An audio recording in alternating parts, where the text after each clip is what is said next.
Increase your fire department's efficiency with PS Tracks, the cloud-based software program that helps bring digital asset management to your crews. Discover how advanced tech streamlines equipment tracking, maintenance, and reporting. Get pricing or request a demo for your department today.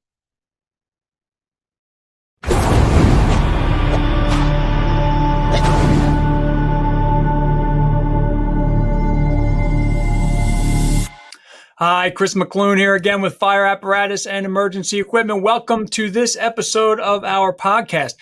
Today, I've got two of our water supply, water delivery experts with me. We're going to be talking about four-way valves, specifically what you would put on a hydrant. We're going to get into maybe some tactics about the use of those valves. Sometimes it makes sense to make the truck itself, the engine itself, the valve on the hydrant. We're going to talk about some pros and cons of using them and not using them. We're probably going to get into some numbers, so put your thinking caps on.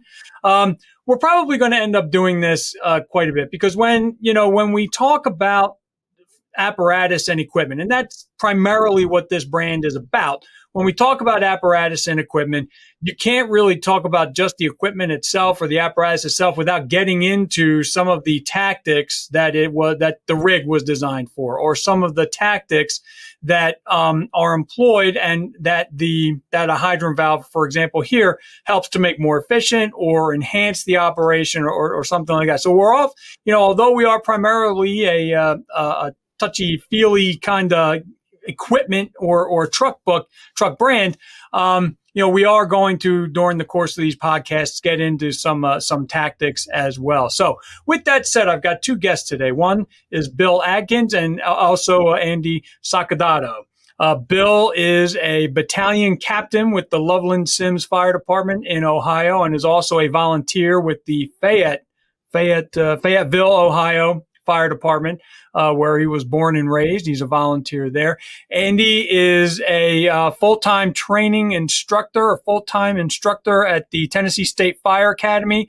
He teaches driver, pump, and aerial programs. He's also the owner of the Water Thieves, and that organization does driver and pump operator courses. So, gentlemen, thank you very much for being with me here today.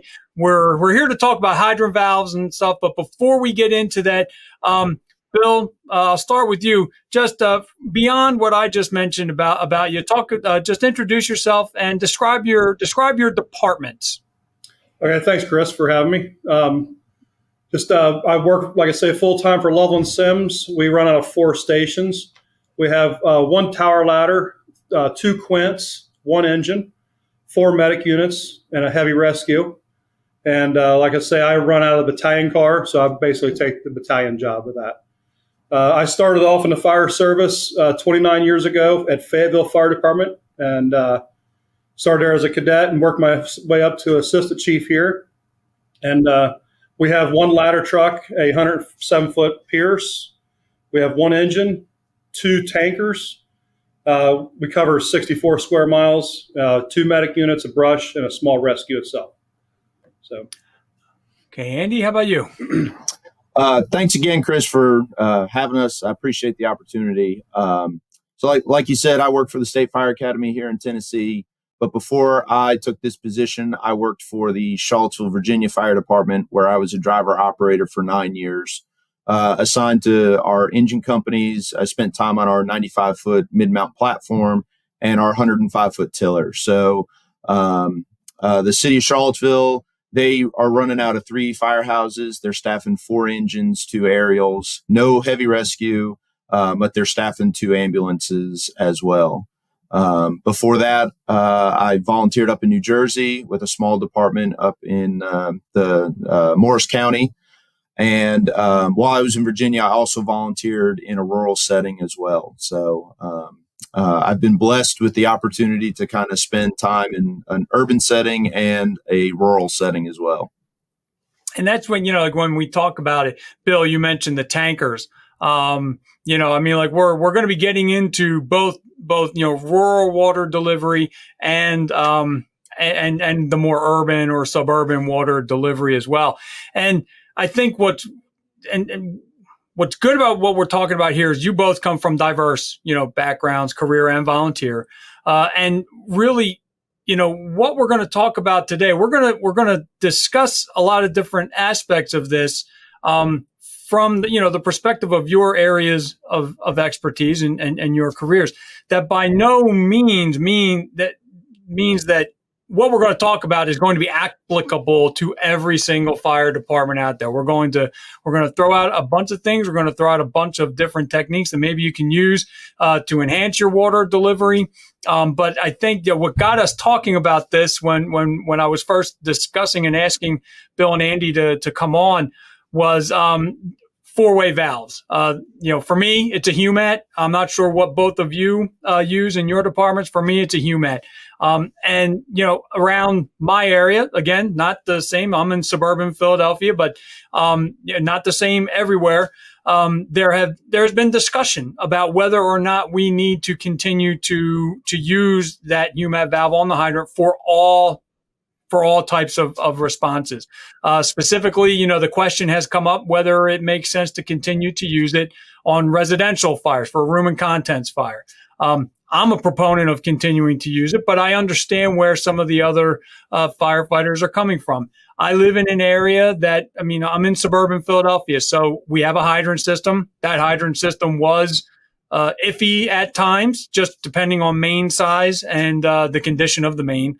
We recently, and I shouldn't say recently because it seems recent, but it's actually a little farther than that, probably more like 10 or 15 years. Within the last 10 or 15 years, all the mains have been relined.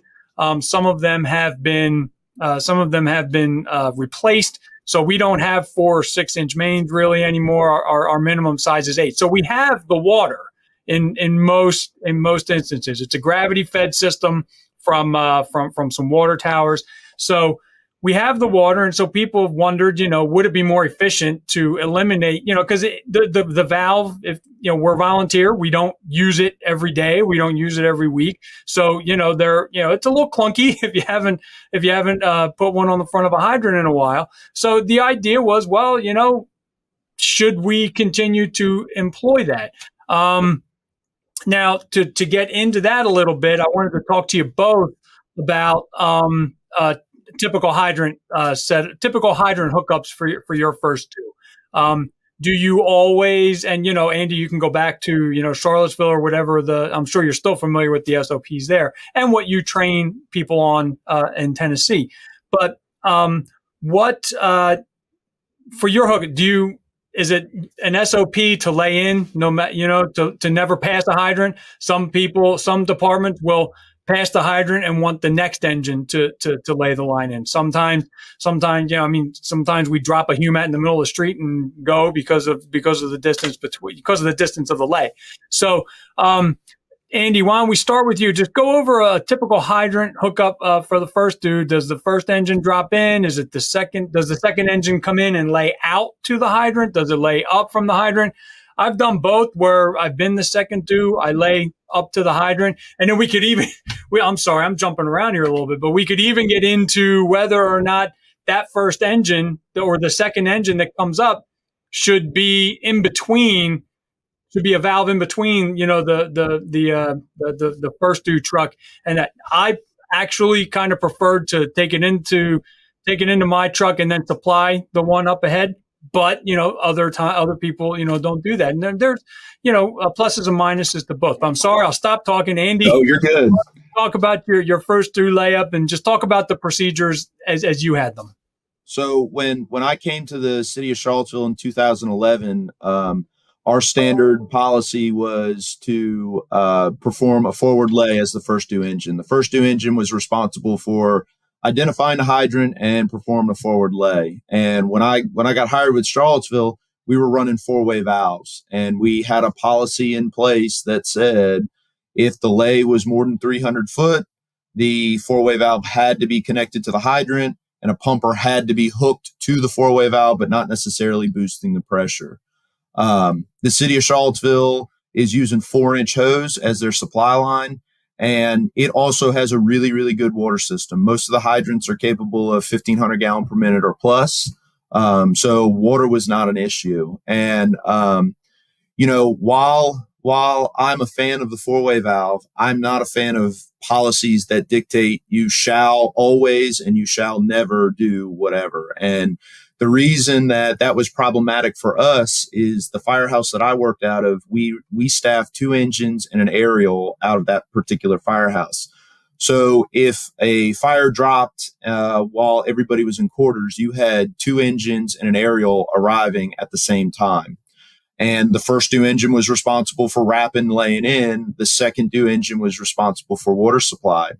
And for me, out of my firehouse, my typical hookup, if I were the second due engine making water, would not be to use the four-way valve because I'm pulling up with that first due engine as they're laying the supply line.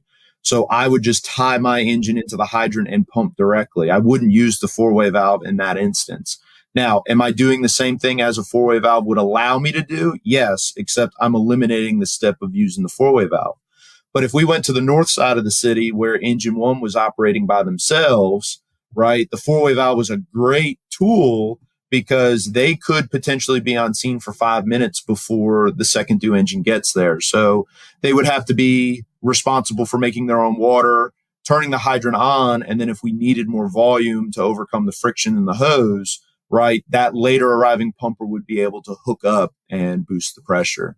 So that's kind of how we used them in our department. And while I was there, we rewrote the policy to get rid of, an engine shall have a four-way valve if it's 300 foot. It was more like, the hydrant should be pumped by some means possible, whether it be four-way valve or pumper directly on the hydrant, if the layout is more than 300 foot.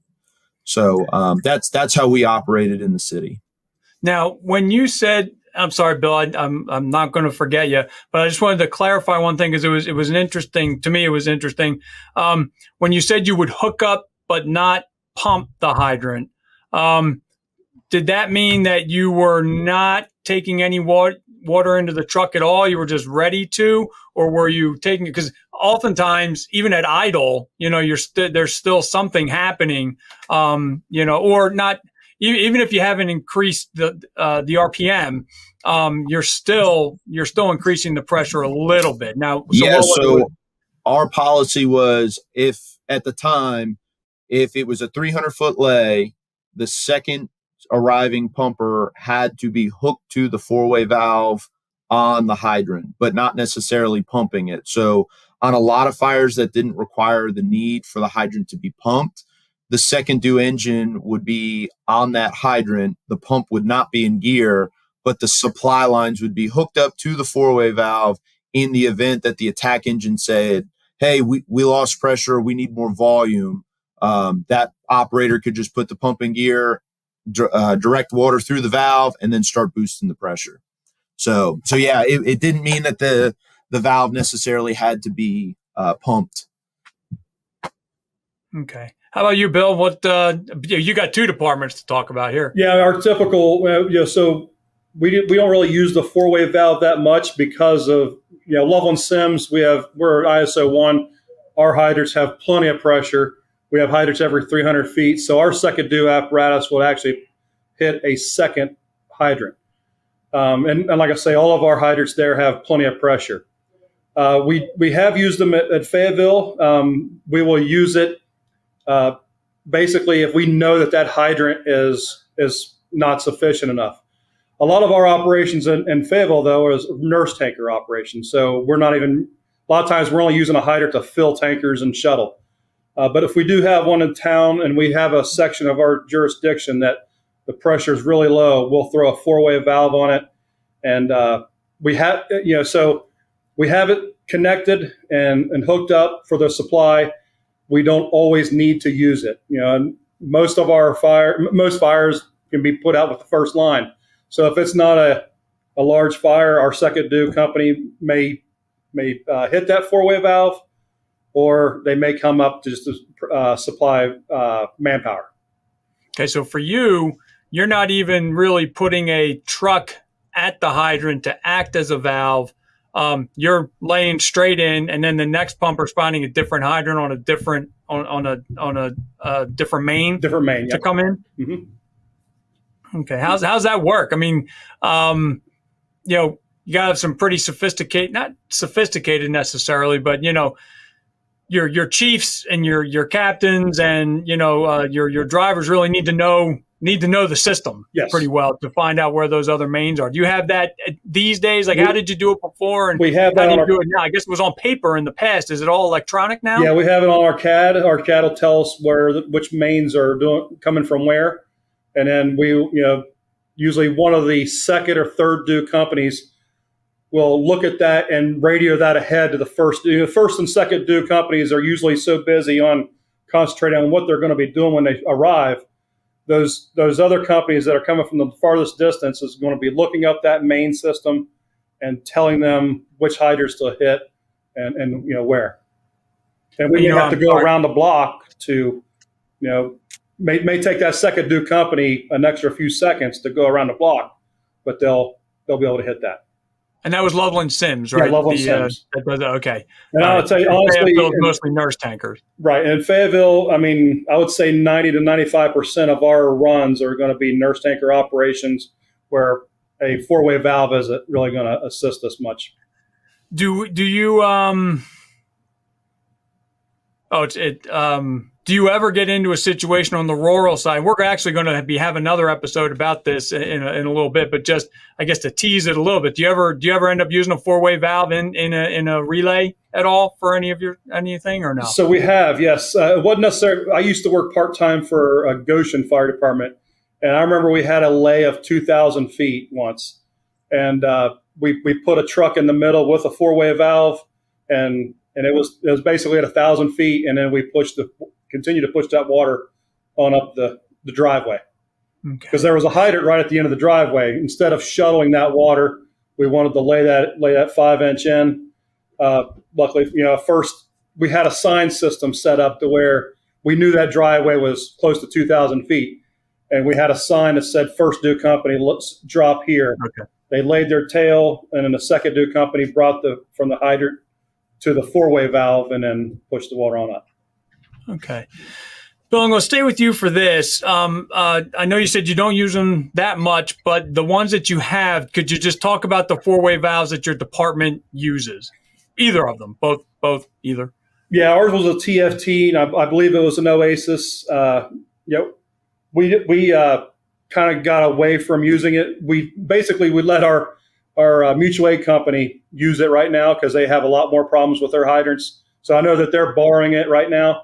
It is a TFT. I'm not sure if it's the Oasis or not, but what was a problem with that is it wasn't labeled very well. It was an older valve, so the labeling, if you weren't trained on that valve, it was like kind of looking at it a little difficult to kind of figure out. But once we actually wrote, to suction, to the or from discharge, and so on and so forth, to the fire, and that helped out with a lot. But for the most part, like I say, we're nurse tankering and going to push that water forward that way. I think at 2:00 in the morning, that's just about the same for anybody. Right. It's, but Andy, why don't you talk about the ones that you're using, for, the water thieves, talk about, Charlottesville, talk about your job at Tennessee. Yeah, so the city of Charlottesville, we were using the TFT Oasis valve, and we had really good luck with them. What was nice is what we found, because labeling can be a problem, and even if it's really well labeled at 2:00 in the morning, I can't read, right?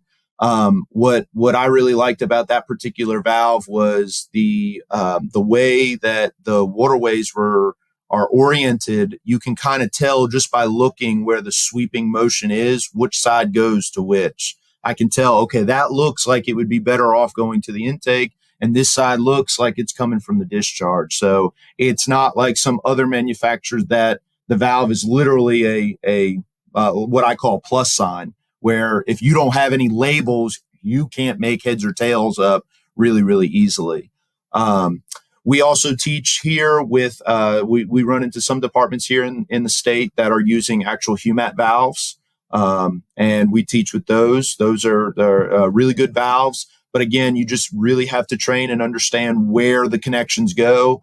And I know the folks that have had the most success with them, they're going the extra mile and labeling, really detailed labeling and or painting different colors, right? So, the discharge side is painted red, the intake side is painted blue type of thing. So folks don't make that mistake. But yeah, as far as performance, they're both really great valves. I'm not familiar with the TFT one as much. Is that a valve that that the water's going to flow through it even after you redirect it into the truck so that it's never interrupted, or is there a short period of time where the water flow might be interrupted? There is no interruption in the flow when you are transitioning from straight hydrant water to boost mode, which is one of the reasons why I love that valve. There is no interruption. It's very similar to like the Humat. There's no interruption in that valve when you do it correctly, which is again one of the big advantages of that valve. Okay. Yeah, I agree with that. TFT has come a long way with with that valve where we used to have to turn the valve on top to where we wanted it to go. And, there is all you do is overcome that pressure of say the hydrant pressure is 20 PSI. Once you get above that, your discharge gets above that 20 PSI, it opens up automatically and it does what it's supposed to do. So, Bill, let me go back to you real quick here, because as we were talking, I just thought of something else, and I'm still, and it gets into one of the questions that I'm going to ask in a little bit, but when you said Loveland Sims, you've got the water, so 9 times out of 10 you just lay from the hydrant and there's no valve or anything on it. Do you have different size mains there? I mean, is there a minimum size main that we could have a situation with this main where or elevation, where there's an elevation that we might need to boost the pressure, or no? Yeah, we work real close with our water department as well. So we have our own dispatch. So our dispatch has very good communications with our water department. So for one, most of our mains is 12 inches or above. We're lucky in the sense that we have plenty of water, and so we don't really have to worry about the size of the main. We know we're going to get plenty of water out of that main, and but if we do have the probability of maybe there is low pressure in that certain day, we have a water department that is right. I mean, they're available 24/7, and they can flip the switch and turn their water pumps on and give us more pressure if needed.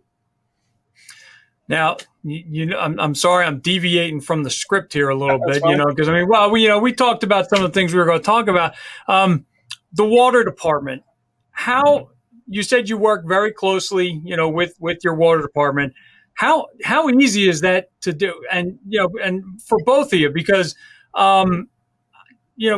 it's not so simple where I am to get the information that we need, and sometimes that information, even at the department level, is kept very, very, very, very close to the vest by whoever has. Do you have any suggestions for fire departments on how they maybe should go about trying to get that sort of information? Well, I'm a big component of working close with the entities that you're working with. Police department, water department, same thing. Built a relationship with them and ask them, what can we do to better this? And they're the experts of the water supply. So I'm here at Fayetteville, we have a third party water company, and it's very difficult to get a hold of them. I mean, absolutely, they will not, for one, boost our pressure for us. They don't even want us to touch their hydrants. That water company, they're afraid we're going to break a main every time we touch it. So they don't even like us filling our tankers with them. So anytime we can use a lake or a pond to fill for a fire, and we'll fill up with the hydrants only when we want to flush that bad water out, the lake water. Build that relationship with your companies in that area. And we're trying to do that with this other company here in Fayetteville, but they're a third party that's not from the town of Fayetteville, where the city of Loveland Waterworks they're invested in that city, so they are always there to help us. Andy, how about you? Yeah, so in my position, I go a lot of places where the water authority is really, really supportive of the fire department. The fire department has really good working relation. And then I go to some communities where, like Bill said, the water authority is, they have stated to the fire department, these fire hydrants aren't for you to use. They're for us to flush the system out. Now, I think that's criminal personally, but unfortunately, they're the ones that are, treating the water and all that good stuff. So, one of the biggest things that, for bridging that gap that for communities that kind of have an iffy relationship, what I have kind of done in my experience is something as simple as putting a pressure gauge on the hydrant while you're operating, because their concern is always that you're going to drop their system below 20 PSI. And that's really important because if we drop it below 20 PSI, the American Water Works Association, they don't want you to do that, one, because you could potentially damage their system. But more importantly, you can create a backflow condition where contaminated water can enter the public drinking system. And now people get sick and they have to issue boil water notices and all that stuff. So, what I always tell folks is, hey, when you put a pressure gauge on a hydrant, you can always say, hey, this gauge is never dropping below 20 PSI. And that water authority guy can come out and he can actually see, hey, we're not below 20 PSI, even though our intake gauge on a pumper, it might be at 5 or damn near 0. So depending on the scenario, and that could be because of volume, the hose you're using, the number of outlets, we can get really deep into that. But the common misconception of the American Fire Service is that 20 PSI on your pumper's intake gauge equates to 20 PSI at the hydrant. And that's not the case, right? And unless you start putting a gauge on a hydrant, you really don't know. And what I have found is that a lot of these guys from the water authority, they get a better warm and fuzzy when you're flowing larger volumes of water. They know that, hey, your intake gauge on your pumper is probably going to reach 5 pounds before the hydrant reaches 20 type of deal. And they tend to kind of ease off a little bit in my experience. Okay. So, so we talked about the four-way valves. And so, yeah, I think where my thought process came for this topic today was talking about, having one at the hydrant and not having one at the hydrant. Already we've talked about a few things where, there's pros and cons to both. So, I guess for both of you, explain the rationale for having a valve on the hydrant and for not having a valve on the hydrant. Because Bill, I understand where you are coming from, where it's like we've got the water, we know we're going to have the water, but I don't know. I just, for me, and that's for your area. For me, and I know that for the most part, we've got the water where I serve now. So, but there's always a nagging little thing behind me. And now I guess you are going to another main and finding another hydrant. So should something go wrong, you'll be set. For me, there's just always this nagging thing where it's like, what if something happens with the hydrant? What if it goes down? What if something happens in the middle of this? So that's where my head is at. But I know that there is a variety of reasons for doing one or the other. So Andy, let me start with you.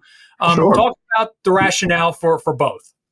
So my thing, what I come across is the biggest thing to understand is that there's friction in your supply line. And a lot of places that I go, folks think and have the mindset, well, we're using large diameter hose, so there's no friction. I don't have to worry. It's not like we were using dual 2.5s or dual 3s from the hydrant where you had to pump it because of the friction. And back in those days, you were having to pump it even for hand line flows because of the friction. Now, yes, I agree. Like you said, most of the fires we go to, we're handling it with 1 or 2 hand lines. Depending on your fire department, that's 300 gallons a minute total, probably less than that. And most of the time, yeah, the hydrant pressure alone through 4 or 5 inch hose can support that. But the big thing to remember is that, a lot of times folks say, yeah, we have plenty of water, right? The water's there. But what's important to understand is that fire hydrants are rated to flow their maximum volume, whatever that flow may be, at a residual pressure of 20 PSI. So that's 20 PSI at the hydrant. So let's say I wanted that hydrant's capacity through 600 foot of hose. 20 PSI may not be enough to deliver it. So if we could share my screen real quick, I have a little chart that I kind of worked on and kind of lays all this out. So over here up in this upper corner, you see that I have a static pressure, a residual pressure, a flow rate, and a main capacity listed. And this is simulating, we're pretending that we are doing your typical hydrant flow test that a lot of fire departments do, where you're going to, 2 hydrants, you got a cap gauge on one to measure the static and residual.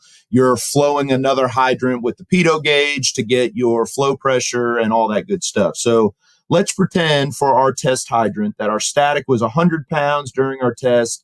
The residual dropped to 80 pounds when we were flowing about 1,200 gallons a minute out of the flow hydrant down the street.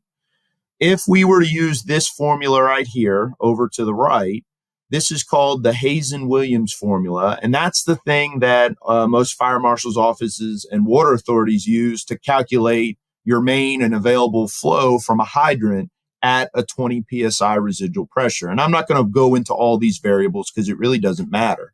But in our mock scenario here, this hydrant is good for 2,536 gallons a minute at 20 PSI. So if I go down here, you see at 20 PSI, there's our number, 2,537. Okay, great. Now, what's important is what I've done is in this spreadsheet, each of these categories here, it breaks it down. Let's say that our hydrant pressure is 100 PSI. Well, we know at 100 PSI, there's no water flowing because that was our static, okay? When I start flowing water, if the pressure drops to 95 PSI, that means that 568 gallons of water are flowing through that a minute, okay? Great. So we have a mock setup of friction loss in 600 foot of 4-inch and 600 foot of 5-inch in these two different colored columns. With the 4-inch at 568 gallons a minute flowing through 600 foot of that 4-inch hose, you have about 39 pounds of loss, okay? So the residual intake reading on that pumper would be about 56 when you're flowing 568 gallons a minute. Okay, no big deal. Within the 5-inch, we'd have about 80 pounds of intake pressure. So we know that 5-inch hose gives us more volume. All right, no big deal. I can get 500 gallons a minute. But you see that, hey, when I try and flow, 825 gallons a minute from that hydrant. And keep in mind, this hydrant in our scenario is capable of flowing 2,500 gallons per minute. So we're flowing 825. We're not even halfway there. The friction loss in that 4-inch is 82 pounds. The pumper at the end of that supply line hooked directly to the hydrant 600 foot away, he's only going to have about 8 pounds of intake pressure left. Okay. Whereas on my 5-inch, we're going to be about 57. So the 5-inch deal, he's doing a little bit better. If I want 1,000 gallons a minute through that 4-inch hose, well, now you see my supply line would have collapsed before I got to 1,000 gallons a minute. And again, I'm not even at half this hydrant's capacity. My 5-inch, he's still pretty good. He's at 34. To get to the point where the 5-inch is on that teetering line, we're looking at between 1,200 and 1,300 gallons a minute. Okay. Again, we haven't really even maxed out this hydrant. This is where the 4-way valve comes into play. By using my 4-way valve, right, the flow rate of in 5-inch hose, 1,200 gallons a minute, in 4-inch hose, 800 gallons a minute. That's probably good for 90% of the fires that we're going to go to. However, if that residential fire goes from, 2 rooms off to the whole house and an exposure off, and we need the higher volume, the reason I love the 4-way valve is it gives me an out, right? I know this is a strong hydrant. Yes, if I were to hook directly to the hydrant in these examples, at the fire scene, I would be out of water. but the hydrant isn't out of water. The problem is the friction. And the only way I can overcome the friction is to put a pumper somewhere in there to boost the pressure. Now, if your fire department is not in the, does not have the culture where you're hooking an engine directly to the hydrant every time, then now, no pun intended, you're kind of hosed, right? The only way you can do that is to shut the hydrant off, break the supply line, hook the engine up, reestablish water, and all that equates to time lost, and no water flowing on the fire. Whereas if you have that four-way valve, you've left yourself an out. What that later arriving engine, it could be the second, third, fourth, fifth, sixth engine on a multiple alarm fire. They can go to that four-way valve, hook up, and now they can boost the pressure. The limiting factor at that point is going to be how much friction loss is in this 4-inch or 5-inch hose for the volume. And in that instance, if I really wanted to get 2,500 gallons a minute out of this, what I'm probably going to have to do in a scenario like this is lay a second supply line from the supply pumper to the fire scene. But that single hydrant could potentially be giving me 2,500 gallons a minute. And the reason this is such a big deal to me is I potentially could be dealing and handling my whole flow demands off my initial hydrant and maybe not needing to lay to 2 or 3 or 4 hydrants to get the volume that I want.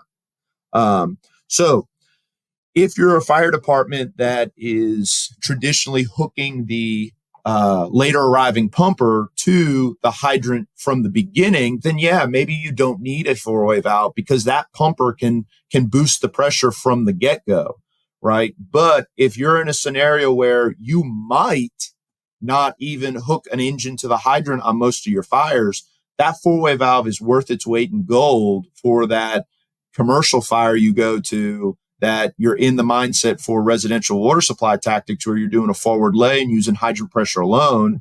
And next thing you know, you need a couple master streams in service and you can't get the water because of the friction in the supply line. So that's where I love the four-way valve. I think it's a really nice security blanket or insurance policy, so to speak. However, the problem becomes if you're not using it pretty often, what a lot of guys get is they get complacent with it, and then they don't know how to make the connections, and then it looks like a clown show when the time comes. So I tell folks, the key to being successful with the four-way valve, and as cliche as it sounds, you got to practice with it. You got to hook up to it. You got to flow water through it every now and again in order to stay proficient with it. And I'm not saying you have to flow stupid amounts of water, but just a simple drill as simple as knowing how to hook to it, right? Where the supply lines go, which one goes to the intake, which one comes from the discharge. Do you recommend running it pre-connected then? Most times? So I think that really depends on the fire department. So like my city, for a lot of our engines we were running when I started, they were pre-connected, right? And while from an administrative standpoint, I understood that because then the administration knew that at least it would be left at the hydrant every time. What I did not like is that it railroaded me downtown to have to potentially use that valve when I didn't need to because engine 5 and engine 7 were pulling up at the same time. So I could just hook up right initially. So a lot of times in those scenarios, if it was something like that, I would just disconnect the four-way valve, put it off to the side, and use my engine as the four-way valve, right, so to speak. So I think it's advantageous, to pre-connect it if you do a lot of forward lays and help is going to be delayed. But, I believe in giving firefighters the freedom to be able to think and make the decisions on their water supply and not have it be hamstrung in policy, right?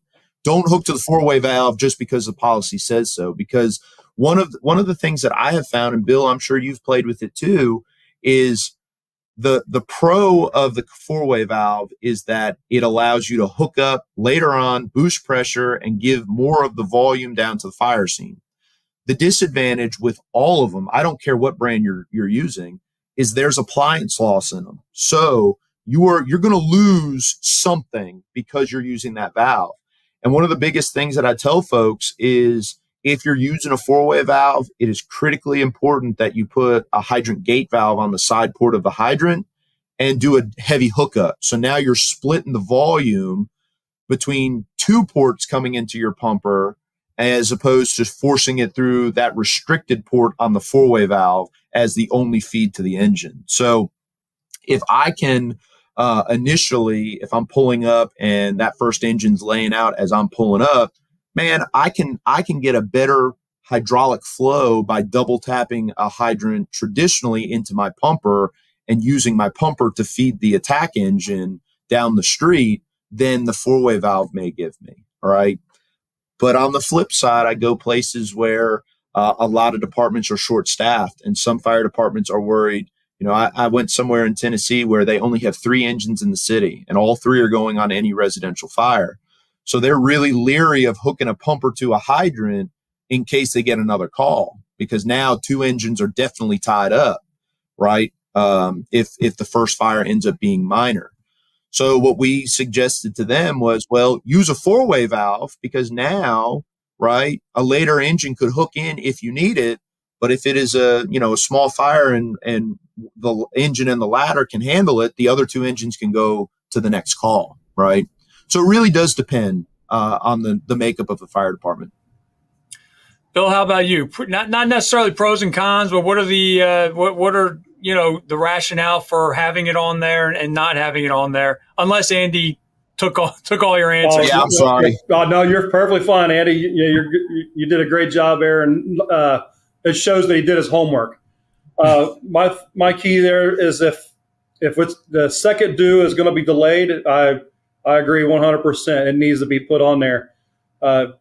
Unfortunately for us, it's hardly ever, even at Level and Sims, they're usually maybe a minute or so behind, but they're still behind. And if they need to have that water supply before that company gets there, they should use a 4-way valve. If that company, if we're just laying in and then that second company comes in, we don't need to use the valve. I agree with Andy 100%. So Andy touched on it a second ago, and the way I originally was going to phrase this question was discuss when it is better to have a truck on the hydrant acting as a valve instead of a 4-way valve. But I think the better way is discuss if there is an advantage there. Now, going back many years to when I first took my pump classes, my pump ops classes and all that, I remember vividly, I can still see the pictures of a big 6-inch hard sleeve connected directly to the steamer on the hydrant, going right into the truck, no valve at all. So I know that in terms of water volume, there's probably no better way to do that.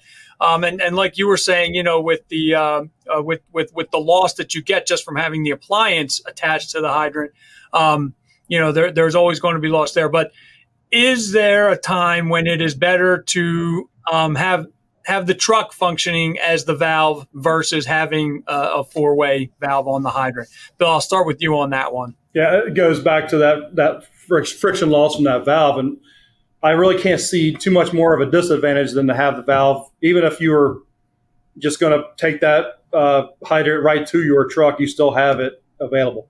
If I was the second due company and was going to be for sure pushing forward, I would probably take the valve off if I'm going to be hooking straight up to it. If they haven't already charged their supply. But once they've charged that supply, then there's no chance other than using that 4-way valve. Okay. Andy, how about you? The only thing I would add is one time that I absolutely won't use it, even if I'm carrying it, is if I'm performing a reverse lay. So if the initial attack engine either did not lay in or the closest hydrant is in front of them or whatever, and I'm reversing out, then I'm not going to use the 4-way valve. I'm just going to hook my engine to the hydrant initially. So I know a lot of departments in the Middle Tennessee area, they're very, very much reverse lay fire departments. So they really don't see a need for a 4-way valve because there is always an engine that ends up at the hydrant, right? Now, what those fire departments have to make sure they do. And this is the key thing. If your culture is not to hook that engine to the hydrant, then you're kind of missing the point of the reverse lay. So I know there are a couple fire departments that will perform a reverse lay from the fire scene. The engine will be at the hydrant, but they'll just disconnect the supply line and hook it directly to the hydrant. Well, now you've missed the point of the whole reverse lay, right? So if you're going to do that, again, because maybe you want to keep that company in service for later on, minus a couple feet of hose, a couple 100 foot of supply line, then yeah, maybe use the 4-way valve so I could tie in later. But if you have enough companies where you can do a lot of reverse lay and you're not worried about them being tied up, tie the damn engine to the hydrant and rock on, right? That is going to be your best option. Okay. Yeah, I see that. I find that interesting that they wouldn't hook to their engine, being that it's right there. And now you're at the mercy of that pressure. The nozzle man exactly. is at the mercy. And I think what I've come across, Bill, is a lot of people, they, for right, wrong, or indifferent, they have gotten in their head that 5-inch hose, especially, there's no loss in it. It's so big that the friction loss is so low. And for residential fires, yeah, right, there is very little loss. 5-inch hose can handle a residential fire pretty good. But for your commercial fires, yeah, it ain't going to be able to support it under hydrant pressure alone. Right. And I think that's where, people miss the mark, right? There's friction in LDH. Yeah. And I mean, you better know all your hydrant pressures, because you reverse lay and then you hook into that hydrant and now it's a 30-pound hydrant, Yeah, 100%. 100%. So I wanted to talk real quick about something that I brought up in the beginning, and this is just an opinion thing. I'm just curious about how you guys feel about it. I talked about how, like, the scenario that we had was, it was not our first due, but we got out pretty fast. So and I was the driver. We first engine, whose first due it was, got on scene. They did not lay in. So they told us to take the hydrant and lay in. Let me see. So I think maybe it was probably 400 or 500 feet of 5-inch when all was said and done. Because the hydrants they're ridiculously far away from each other. I don't understand exactly how it all gets planned out sometimes. But anyways, so we laid up. And I can still picture the driver of the other truck. He rolled a pony length of 5-inch, down to me, and I connected it to a discharge on my truck instead of connecting it to the line that I just laid. And he was really like sitting there scratching his head. That's the way. I mean, and I took the supply line, took it into a rear intake, and then, pumped over to him. And then actually another truck came down in case we needed, they stood by at the hydrant. So, but for me, and they probably did that because they assumed that I connected directly to the other truck. For me, I personally prefer that. People go in either direction. So I'm not saying, for me, I kind of like that in case something goes wrong with the truck ahead. But what do you guys think? I mean, like in that scenario, what would you have done? Would you have just, because then now I'm locked into, I can't move because I've taken the 5-inch and I've put it, around the truck. What do you guys think? I mean, like, we always like the idea of, supplying the other truck. Plus I've got the line coming into me. So if we do need to deploy some hand lines off of my truck, we're good to go there. I'm sorry. I just ran off again, but what are you guys thinking? Does it just depend? So much of this always just depends on whatever the call is. But that was that was my preference in that case. I would have done. I think. Oh, go ahead. I'm sorry, Andy. Go ahead, Bill. I would have done, and I still teach the same exact thing that you did, because if you notice, like you mentioned before, I'm in maintenance division, so I know as a mechanic, I know that fire apparatus breaks down. And if that first due apparatus was all of a sudden throw a rod or blow a piston, or the pump goes bad in it, we have that second apparatus, that next pump, to be able to push through that engine to still supply the firefighters at the seat of the fire with water until we can get them out. Yes, yeah. Apparatus breaks down all the time. And if you would have hooked in straight to that 5-inch supply that you had laid, then you would have had to stop that operation, shut that hydrant down, and then hook into that. And all the while, the firefighters that are inside have no water whatsoever until so they can get out. Yeah, I agree 100%. And talking about failures, I think of another failure. What I love that you did in the scenario you painted is, right, let's say that you had laid in from a hydrant that you didn't know was dead, right? So initially, if we're going to have to punt some way or another to find another water source, but because you performed that forward lay, you took a supply, hooked it to a discharge, and gave the next in engine water, you could give your tank water, right? So you essentially doubled their tank. The department I worked for, right, we were carrying 750 gallons on all our pumpers. So I could essentially create a smaller tanker by just performing that booster backup operation while we're punting to figure out, hey, is the hydrant dead in the street? Can we just open the street valve, or do we got to lay out to another hydrant? So I love it from that redundancy point, as well as, like Bill's saying, right, that first engine could just die, right? We could have a million different things happen to that rig, especially with, how complex our newer apparatus are. But I really like it from that perspective. And not to mention, right, a lot of our fires are a lot of firemen joke that, we can handle most of our fires with a tank's worth of water, right? So, well, now I have 2 tanks. If it's a smaller fire, I'm not saying don't turn a hydrant on, but you may get to a point where the incident commander says, hey, we don't need to charge the supply line, right? We don't need to charge the supply line. This is a small kitchen fire with very little extension. We got this handled with the water we have on scene, right? So for those of us, for firefighters that are a little bit, dread laying hose because they don't want to pick it up, that kind of sweetens the deal a little bit, right? In my mind, it's just all about building redundancies and giving yourself options. And I think doing it that way is the best, right?